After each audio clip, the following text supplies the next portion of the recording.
प्रधानमंत्री मोदी आज अयोध्या में दीपोत्सव के बीच यात्रा दे रही है कई संदेश। तकरीबन 2 साल 2 माह बाद प्रधानमंत्री नरेंद्र मोदी रविवार को फिर अयोध्या में होंगे। बतौर प्रधानमंत्री की इस यात्रा से खास संदेश निकल रहे हैं। इसमें मुख्यमंत्री योगी आदित्यनाथ पर भरोसे का संदेश तो है ही, साथ ही सरोकारों पर ज्यादा प्रतिबद्धता तथा सनातन संस्कृति के प्रति समर्पण सहित कई और विशिष्ट संकेत भी निकल रहे हैं।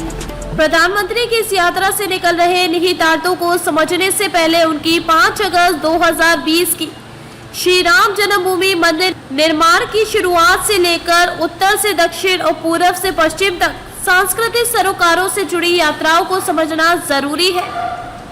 तब से अब तक उनकी यात्राओं में केदारनाथ में श्री आदि शंकराचार्य की मूर्ति का अनावरण, काशी में विश्वनाथ धाम कॉरिडोर, उज्जैन में महाकाल लोक का लोकार्पण और इसी साल फरवरी में भक्ति शाखा के प्रमुख संत जगत गुरु रामानुचार्य की 216 फीट ऊंची प्रतिमा के अनावरण सहित सांस्कृतिक सरोकारों से जुड़ी कई यात्राएं इस सरकार के सनातन संस्कृति पर आस्था की दृढ़ता बताती है। खासतौर से अयोध्या में छठे दीप महोत्सव से ठीक पहले केदारनाथ और बद्रीनाथ धाम में पूजा तथा 3400 करोड़ रुपए की कई विकास परियोजनाओं का लोकार्पण यह संदेश देता है कि भाजपा सरकार उर्फ आस्थावान ही नहीं बल्कि आध्यात्मिक चेतना के केंद्रों का गौरव लौटाने के वादों को भी पूरा करने पर अटल है। सांस्कृतिक एजेंडे के सरोकारों पर अटल।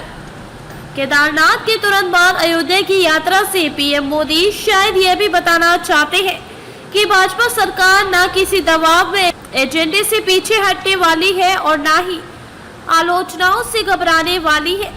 उनका श्री राम जन्मभूमि स्थल से यात्रा की शुरुआत करना तथा वहां बन रहे रामलला के मंदिर की प्रगति को देखना का कार्यक्रम लोगों का यह विश्वास दिलाने की कोशिश है कि भाजपा सरकार के लिए सनातन संस्कृति के सरोकारों पर काम उनकी आत्मा से जुड़ा है।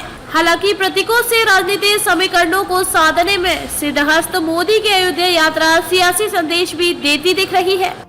खबरों में अब तक के लिए बस इतना ही। फिर मिलते हैं ऐसे ही मुख्य समाचारों के साथ।